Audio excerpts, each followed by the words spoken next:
Hello बच्चों, कैसे हो आप सभी। आशा करता हूँ कि अच्छे होंगे और स्वस्थ होंगे और बच्चों अच्छे से अपनी तैयारी को कर रहे होंगे। बच्चों, कल की हमने इस वीडियो में देखा था हिंदी वर्णमाला व विराम चिन्ह की ये पहला अध्याय, पहले के कुछ टॉपिक।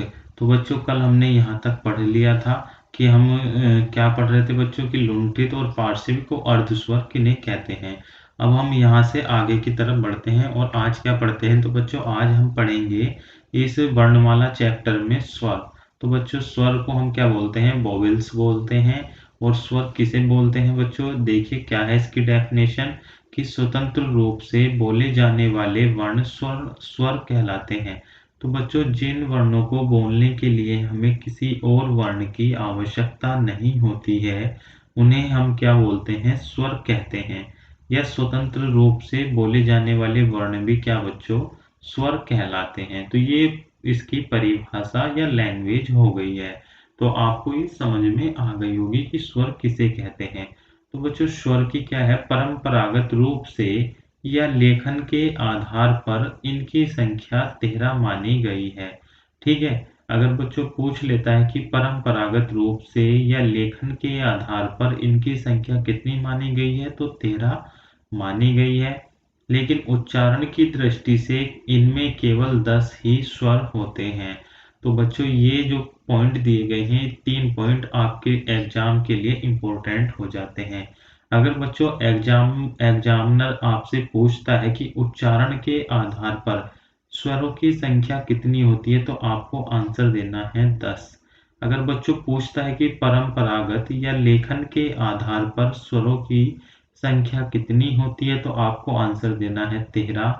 अगर बच्चों पूछता है कि स्वरों की संख्या कितनी होती है या कुल स्वरों की संख्या कितनी होती है, तो आपको आंसर देना है 11।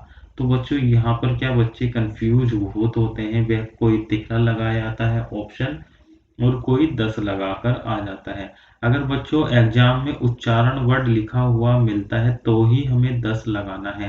अगर एग्जाम में परंपरागत या लेखन वर्ड लिखा हुआ आता है तो ही हमें क्या 13 लगाना है। वरना बच्चों स्वरों की जो संख्या होती है वह 11 ही आपको आंसर लगाना है एग्जाम में। ठीक है बच्चों। नेक्स्ट देखते हैं कि स्वरों का वर्गीकरण। जो बच्चों स्वर होते हैं उनका क्या वर्गीकरण किया गया है 7 प्रकार से। तो बच्चों ध्यान रखना कि स्वरों का वर्गीकरण कितने प्रकार से किया गया है, तो 7 प्रकार से किया गया है। नंबर 1, ठीक है, नंबर 1 पॉइंट क्या है कि मात्रा या उच्चारण काल के आधार पर स्वरों स्वरों के 3 प्रकार होते हैं। जो बच्चों स्वरों का वर्गीकरण किया गया है 7 प्रकार से किया गया है। उन 7 प्रकार में से एक प्रकार ये है। कौन सा? कि मात्रा उच्चारण काल के आधार पर स्वरों के 3 प्रकार होते हैं। वह 3 प्रकार कौन से होते हैं बच्चों? देखते हैं आगे। तो ये बच्चों ये 3 प्रकार होते हैं ये, ठीक है, ह्रस्व स्वर, दीर्घ स्वर और प्लुत स्वर।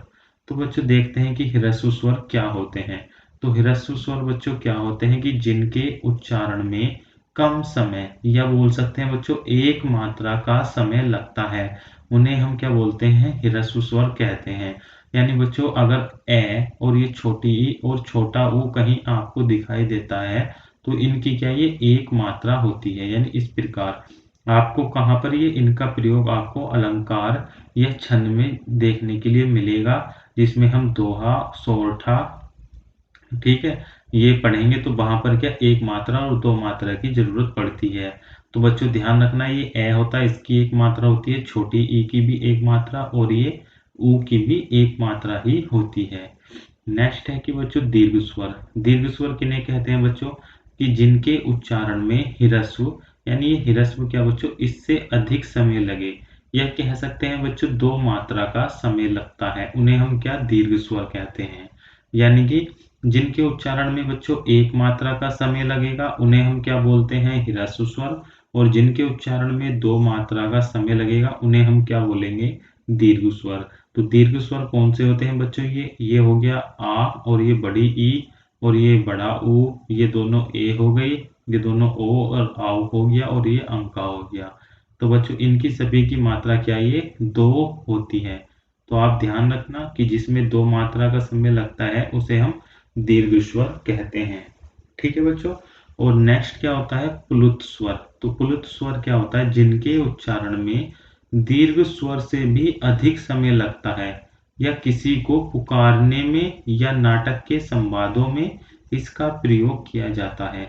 यानी बच्चों जैसे कोई नाटक चल रहा है या कोई किसी का नाम पुकारता है तो नाम को क्या खींच लेता है।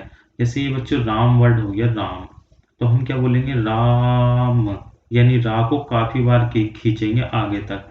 तो यानी रा के बाद दो मात्रा दो मात्रा दो मात्रा, फिर हम मैं बोलेंगे। तो इस प्रकार के जो वर्ड होते हैं जैसे ओम, ओम का हम उच्चारण करते हैं, तो ये सब क्या होते हैं बच्चों, ये प्लुत स्वर में आते हैं। ठीक है। तो आई होप बच्चों आपको ये समझ में आ गए होंगे कि ये स्वर कितने प्रकार के होते हैं। 3 प्रकार के होते हैं। उच्चारण या मात्रा के आधार पर स्वरों के भेद कितने होते हैं, तो 3 होते हैं। कौन कौन से होते हैं, ह्रस्व, दीर्घ और प्लुत। तो बढ़ते हैं नेक्स्ट। नेक्स्ट बच्चों 7 प्रकारों में से ये दूसरा प्रकार है। दूसरा प्रकार क्या है कि जीभ के प्रयोग के आधार पर स्वरों के 3 प्रकार हैं। ठीक है बच्चों, मात्रा या उच्चारण के आधार पर भी स्वरों के 3 प्रकार थे और यहाँ पर जीभ के प्रयोग के आधार पर भी स्वरों के 3 प्रकार हैं। तो पहला क्या है बच्चों, अग्र स्वर। तो अग्र स्वर में क्या है बच्चों, जिन उच्च स्वरों के उच्चारण में जीभ का अग्रभाग काम करता है। ठीक है, जिन स्वरों के उच्चारण में जीभ का अग्रभाग काम करता है उसे हम क्या बोलते हैं बच्चों, अग्र स्वर कहते हैं। और ये अग्र स्वरों की जो संख्या होती है ये 4 होती है। यानी छोटी ई, बड़ी ई, ए से ए डी और ए से ये एनक पढ़ सकते हैं हम। तो इनकी संख्या अग्र स्वरों की कितनी होती है, तो 4 होती है। ये भी आपको ध्यान रखना है। इसी प्रकार दूसरा होता है मध्य स्वर। तो मध्य स्वर किसे बोलते हैं, जिन स्वरों के उच्चारण में जीभ का मध्य भाग काम आता है। ठीक है, तो जीभ का जो मध्य भाग काम आता है वह ए में आता है, ए। और जो ई ए होते हैं ये जीभ के अग्रभाग से बोले जाते हैं। तो मध्य स्वरों की संख्या कितनी होती है, 1 होती है। और मध्य स्वर कौन सा होता है, तो ए होता है। ये भी इंपॉर्टेंट है, ये भी इंपॉर्टेंट है। ये एग्जाम में बच्चों आते हैं और पूछे जाते हैं। नेक्स्ट है कि पश्च स्वर। पश्च स्वर क्या होते हैं बच्चों, जिन स्वरों के उच्चारण में, ठीक है, उच्चारण का अर्थ होता है कि बोलते समय, जिन स्वरों को बोलते समय जीभ का पश्च भाग काम करता है, यानी जीभ का जो पीछे का भाग होता है वह काम करता है, तो उसे हम क्या पश्च स्वर कहते हैं। और पश्च स्वरों की संख्या कितनी होती है बच्चों, तो ये 1 2 3 4 5 6। तो ध्यान रखना पश्च स्वरों की संख्या कितनी होती है, 6 होती है। और ये कौन कौन से होते हैं, तो ये आ हो गया, ये छोटा ऊ, ये बड़ा ऊ, ये ओ हो गया, ये ओ हो गया और ये अंगा हो गया। तो ध्यान रखना बच्चों ये इंपॉर्टेंट हो जाते हैं एग्जाम की दृष्टि से कि अग्र स्वरों की संख्या 4, मध्य स्वरों की संख्या 1, पश्च स्वरों की संख्या 6। और ये कौन कौन से होते हैं, तो ये भी आपको ध्यान रखना पड़ेगा। ठीक है बच्चों, एग्जाम को क्लियर करने के लिए बच्चों छोटी छोटी बातों का ध्यान रखना बहुत ही ज़्यादा जरूरी होता है। ये आप लोग भली भांति और अच्छे प्रकार से जानते हैं कि आज के जो कंपटीशन का दौर है वह अगर हम ऊपर ऊपर पढ़ लेते हैं इजी वे में तो वो समय चला गया। वो समय कभी था बच्चों कि थोड़ा पढ़ लिया, कोचिंग कर ली, 2 महीने 6 महीने 4 महीने और नौकरी पा गई। लेकिन आजकल वो समय नहीं है। आज का जो समय है बच्चों बहुत ही खतरनाक समय बोल सकते हैं हम इसे। आज के समय में नौकरी लेना एक बहुत बड़ी बात हो जाती है। तो बढ़ते हैं नेक्स्ट क्वेश्चन की ओर। नेक्स्ट क्वेश्चन क्या है बच्चों, ये तीसरा हो गया ये, ठीक है। यानी मुख द्वार या मुख विवर के खुलने के आधार पर स्वरों को 4 प्रकार होते हैं। ठीक है, स्वरों के 4 प्रकार होते हैं। जैसे बच्चों ये दूसरा था, ये तीसरा हो गया। तो हमने यहाँ पर ये वर्गीकरण किया था, आपको ध्यान होगा कि स्वरों का जो वर्गीकरण हुआ है बच्चों ये 7 प्रकार से हुआ है। ठीक है, लिखा था ना 7 प्रकार से। तो 7 प्रकार कौन से थे, पहला प्रकार हो गया ये, ठीक है, ये पहला प्रकार हो गया। ये आपका दूसरा प्रकार हो गया और ये जो है बच्चों ये तीसरा प्रकार है। तो तीसरा प्रकार क्या है कि मुख द्वार या मुख विवर के खुलने के आधार पर स्वरों के 4 प्रकार होते हैं। ठीक है, 4 प्रकार कौन कौन से होते हैं, तो पहला होता है बच्चों बीव्रत। तो बीव्रत हम किसे कहते हैं, तो बीव्रत बच्चों हम देखते हैं क्या है इसकी डेफिनेशन कि जिन स्वरों के उच्चारण में मुख द्वार पूरा खुलता है, यानी जिन स्वरों के उच्चारण में बच्चों मुख द्वार पूरा खुलता है, यानी बोलते समय कोई ऐसा शब्द जिसे हम बोलेंगे तो हमारा जो मुख होगा यानी मुंह होगा वह पूरा खुलेगा, तो उसे हम बीब्रत बोलेंगे। यानी जो आ दिया गया है बड़ा आ, तो हम जब ये आ शब्द बोलते हैं तो ये क्या हमारा जो मुख का द्वार है पूरा खुलता है, तो इसे हम क्या बोलेंगे बीब्रत। तो बीब्रत की संख्या कितनी होगी बच्चों, ये 1 हो गई। नेक्स्ट है बच्चों, इसमें दूसरा पॉइंट क्या है कि अर्धबीब्रत। अर्धबीब्रत क्या होता है, जिन स्वरों के उच्चारण में मुख द्वार आधा खुलता है, तो मुख द्वार जिन स्वरों के उच्चारण में आधा खुलता है उन्हें हम अर्धबीब्रत कहते हैं। तो अर्धबीब्रत कौन कौन से होते हैं, ये ए हो गया, ये ए से एनक, औ से औरत, और ये अंगा। तो ये 4 होते हैं, ठीक है। इनकी संख्या कितनी होती है, 4 होती है। तो बच्चों ये भी आपको ध्यान रखना पड़ेगा कि बीव्रतों की संख्या कितनी होती है, अर्धबीव्रत की संख्या कितनी होती है, ठीक है। नेक्स्ट है अर्धसंवृत, ठीक है। अर्धसंवृत किसे कहते हैं, यानी जिन स्वरों के उच्चारण में मुख द्वार आधा बंद रहता है, ठीक है बच्चों। यानी जिन शब्दों को हम बोलेंगे तो जो मुख का द्वार होगा वह आधा बंद रहेगा, आधा खुला हुआ रहता है, तो उन्हें क्या बोलते हैं, हम अर्धसंवृत बोलते हैं। तो अर्धसंवृत कौन से होते हैं, ए और ये ओ। तो यानी इनकी संख्या कितनी होती है, तो 2 होती है। नेक्स्ट है बच्चे संवृत। तो संवृत क्या होता है, जिन स्वरों के उच्चारण में मुख द्वार लगभग बंद रहता है, यानी जिन स्वरों का हम जब उच्चारण करेंगे तो जो हमारा मुख होगा वह पूर्णतः लगभग यानी बंद रहेगा, और उन शब्दों को हम बोल देते हैं, जैसे ये ई ऊ। तो हमें इसमें क्या ज्यादा मुख खोलने की आवश्यकता नहीं पड़ती। तो इनकी संख्या कितनी होती है, 4 होती है। तो ध्यान रखना बच्चों, समृत शब्दों की संख्या कितनी होती है, समृत स्वरों की संख्या कितनी होती है, तो 4 होती है। बच्चों इनमें आपको कंफ्यूज नहीं होना है कि समृत, मैं आपको दिखा देता हूं, ये अग्रस्वर ई ए। तो अग्रस्वर में देखिए ये भी 4 है। तो ये 4 कौन कौन से हैं, ई यहाँ भी है, लेकिन यहाँ ए है। और यहाँ पर देखिए बच्चों क्या है, यानी ई तो है लेकिन यहाँ छोटा और बड़ा ओ है। तो इनमें क्या बच्चों, कुछ बच्चे कंफ्यूज हो जाते हैं कि समृत और उस किसमें बच्चों, अग्रस्वर में। तो ये आपको ध्यान करके चलना है, नोट करके चलना है, और इसे एक एक पॉइंट को आपको पकड़ कर चलना है, तभी क्या आपकी हिंदी में पूरे में से पूरा क्वेश्चन आप राइट कर आएंगे एग्जाम में। बढ़ते हैं नेक्स्ट। नेक्स्ट क्या है बच्चों, पॉइंट 4, 4 नंबर पॉइंट, यानी जो वर्गीकरण के आधार पर 7 प्रकार बताए थे उसका ये चौथा प्रकार है। कि चौथा प्रकार क्या था बच्चों की, ओठ हो, यानी होठ, जिसे हम बच्चों अशुद्ध वर्तनी में होठ बोलते हैं, वे क्या होते हैं, ओंठ होते हैं। जो इनकी शुद्ध वर्तनी होती है वो ये होती है, ठीक है, ध्यान रखना। ये ओठ शुद्ध वर्तनी लिखा हुआ है, होठ को हम इस प्रकार लिखते हैं शुद्ध भाषा में। तो जो ओंठों की स्थिति के अनुसार स्वरों के 2 भेद होते हैं, ठीक है। जो हमारे होठ होते हैं यानी लिप्स होते हैं, उनके अकॉर्डिंग जो स्वरों की संख्या होती है उनके 2 भेद माने गए हैं। सबसे पहला माना गया है कि अव्रतमुखी। अव्रतमुखी में क्या है बच्चों, कि जिन स्वरों के उच्चारण में जो ओंठ होते हैं या लिप्स होते हैं व्रतमुखी, व्रत का मतलब क्या होता है बच्चों, गोलाकार, इस प्रकार व्रतमुखी या गोलाकार नहीं होते हैं, तो उन्हें हम क्या बोलेंगे, अव्रतमुखी बोलेंगे। यानी अ जुड़ गया बच्चों, तो इसकी डेफिनेशन से ही पता चल रहा है कि अव्रत यानी हमारे जो होठ हैं या ओठ हैं या लिप्स हैं वह क्या होंगे बच्चों, गोल नहीं होंगे। तो वहां पर क्या होगा, अव्रतमुखी वर्ण होंगे, यानी अव्रतमुखी स्वर होंगे। तो ये ए आ ई और बड़ी ई और ए, और ये ए से इनक, तो ये सभी क्या है बच्चों, अव्रतमुखी स्वर हैं। और अव्रतमुखी स्वरों की संख्या कितनी होती है बच्चों, तो कितनी होती है, 1 2 3 4 5 6। तो इनकी संख्या कितनी होगी, ये 6 होती है। तो ये भी आपको ध्यान रखना है एग्जाम के लिए। और दूसरा क्या होता है बच्चों, व्रतमुखी। तो व्रतमुखी का सीधा सीधा डेफिनेशन है कि जिन स्वरों के उच्चारण में होठ या लिप्स व्रतमुखी या गोलाकार होते हैं, ठीक है, उन्हें व्रतमुखी स्वर कहते हैं। तो व्रतमुखी स्वर कौन कौन से होते हैं, जैसे औ, ओ, और ये ओ, ये भी ओ, और ये आंगा, अंगा अंगा होता है ना, इसे आ बोलते हैं। तो ये इनकी संख्या कितनी होती है? तो इनकी संख्या बच्चों 5 होती है। तो ये भी आपको ध्यान रखना है। तो व्रतमुखी स्वरों की संख्या कितनी हो गई? 5 हो गई। अव्रतमुखी स्वरों की संख्या कितनी हो गई?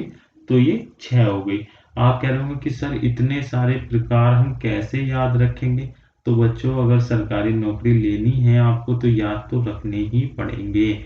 और बच्चों ये जो याद होते हैं ये क्या रिवीजन से याद होते हैं। कुछ भी चीज़ हो बच्चों एक बार में याद नहीं होगी, उसका क्या आपको बार बार रिवीजन करना पड़ेगा। आपने जो नोट्स बनाए हैं उन नोट्स को बार बार रिपीट करना पड़ेगा, या वीडियो देख रहे हैं तो वीडियो को बार बार देखना पड़ेगा। आप क्या बच्चों वीडियो को देखने से क्या आपको लगता है कि मेरे ये भी याद है ये भी याद है, लेकिन क्या है ऐसा नहीं होता है। जो बच्चों याद होता है जो आपने नोट्स बनाए हैं, जो क्वेश्चन आपने अपने हाथ से लिख दिया, तो एक्चुअल में क्या वही क्वेश्चन आपके याद रहता है। लेकिन सारे क्वेश्चन याद नहीं रह सकते, ये भी एक फैक्ट होता है। और क्वेश्चन को ज़्यादा से ज़्यादा याद रखने के लिए या ज़्यादा समय के लिए याद रखने के लिए क्या क्वेश्चन का रिवीजन करना बहुत ज़्यादा ज़रूरी होता है। बढ़ते हैं नेक्स्ट क्वेश्चन। नेक्स्ट क्या है बच्चों, देखते हैं कौन सा प्रकार था। तो 4 प्रकार हमने पढ़ लिए। ये 5वां प्रकार है बच्चों स्वर के वर्गीकरण का। तो 5वां प्रकार कौन सा है कि हवा के नाक व मुंह से निकलने के आधार पर। तो जो बच्चों हवा होती है वह नाक व मुंह से निकलने के आधार पर स्वर जो होते हैं 2 प्रकार के होते हैं। तो 2 प्रकार के कौन कौन से होते हैं? नंबर 1 पॉइंट है बच्चों निर्नुनासिक या मौखिक स्वर। इंपॉर्टेंट क्वेश्चन है बच्चों, यहाँ से क्वेश्चन बार बार एग्जाम में पूछे जाते हैं कि निर्नुनासिक और अनुनासिक स्वर। तो ये कितने प्रकार के होते हैं? 2 प्रकार के होते हैं। ठीक है, निर्नुनासिक या मौखिक स्वर देखते हैं क्या होते हैं। जिन स्वरों के उच्चारण में हवा केवल मुंह से निकलती है। ठीक है, जिन स्वरों के उच्चारण में हवा केवल, यानी जो शब्द हम बोलते हैं और जो हवा होगी वह केवल मुख से निकलेगी। ठीक है, तो उन्हें हम क्या बोलते हैं? निर्नुनासिक या मौखिक स्वर कहते हैं। और मौखिक स्वरों की संख्या कितनी होती है? 3 होती है। ए, आ, ई और भी हो सकते हैं। तो इनका क्या एक्चुअल नहीं है कि 3 ही होगी या 4 होगी। तो आपको ये डेफिनेशन याद रखनी पड़ेगी। ठीक है बच्चों। दूसरा होता है अनुनासिक। अनुनासिक स्वर ये इंपॉर्टेंट है बच्चों। और अनुनासिक स्वर क्या होता है? जिन स्वरों के उच्चारण में हवा मुंह के साथ साथ नाक से भी निकलती है उन्हें हम क्या बोलते हैं? अनुनासिक स्वर कहते हैं। यानी जिन स्वरों का हम उच्चारण करेंगे और उच्चारण करते समय क्या होगा, हवा जो है बच्चों नाक के साथ साथ मुंह से भी निकलेगी, तो उन्हें हम अनुनासिक स्वर कहते हैं।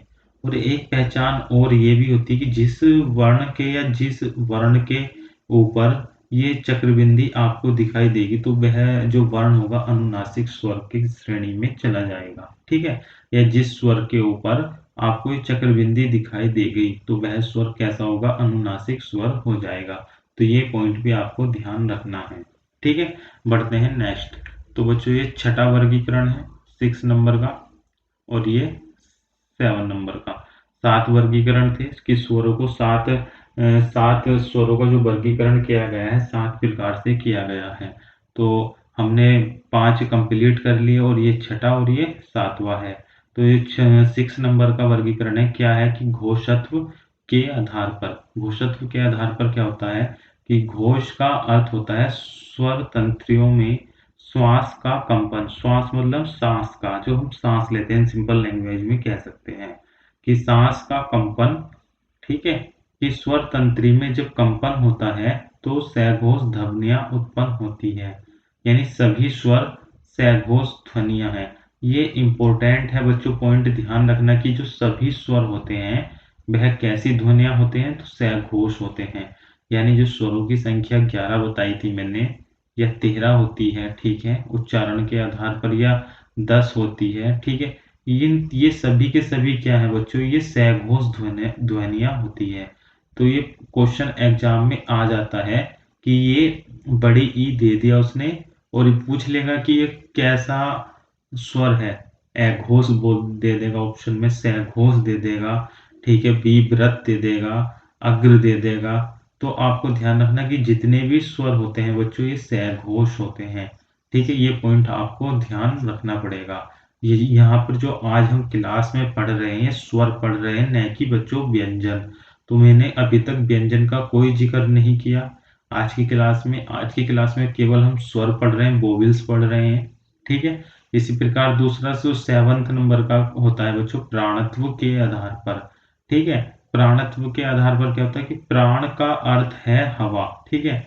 प्राण का जो अर्थ होता है, एक तरह से क्या हवा होता है, और सभी स्वर क्या है, अल्प प्राण होते हैं, यानी उनके उच्चारण में मुख से कम हवा निकलती है।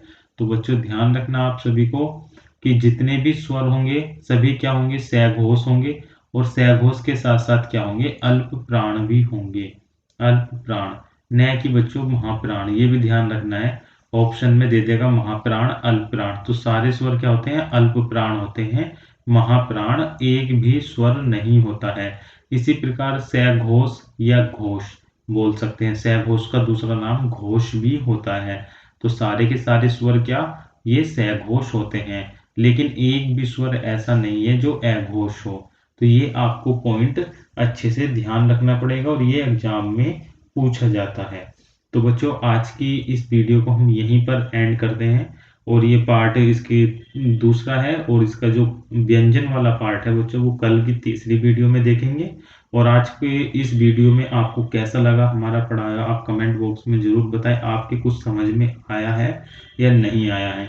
अगर बच्चों नहीं आया है तो मैंने अपनी तरफ से पूरी कोशिश की है आपको समझाने की, तो आप एक बार इस वीडियो को दोबारा देखें, तो आई होप कि आपको ज़रूर समझ में आ जाएगा। तो आज की वीडियो के लिए इतना ही, धन्यवाद।